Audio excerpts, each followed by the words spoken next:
بسم اللہ الرحمن الرحیم۔ ناظرین کرام، مشورہ لینا اور دینا سنت ہے۔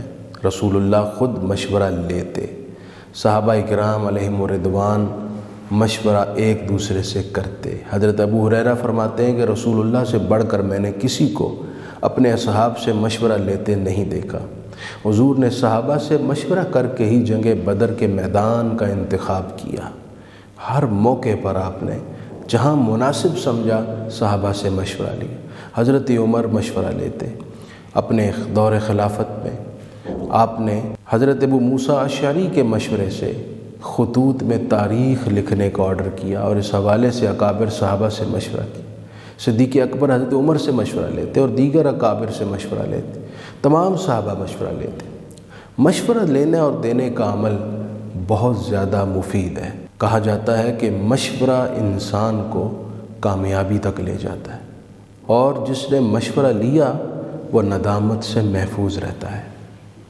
لیکن اس میں ایک ذمہ داری ہے، وہ یہ کہ جس سے مشورہ لیا جائے وہ شخص بڑا محتاط ہو، مدبر ہو، امانت دار ہو۔ حضور فرماتے ہیں المستشار مؤتمن، جس سے مشورہ لیا جائے وہ امین ہے، وہ امانت دار ہے۔ اس کا فرض ہے ایک تو اس کو درست مشورہ دے، اپنی دانست میں، اپنی دانش میں، غلط مشورہ نہ دے۔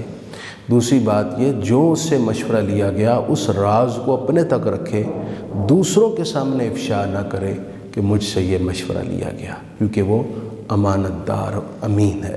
دوسری بات یہ، ابو داؤد میں حدیث ہے، جس نے اپنے بھائی کو دانستہ جان بوجھ کر غلط مشورہ دیا، اس شخص نے اپنے بھائی کے ساتھ خیانت کی ہے، یہ خائن ہے۔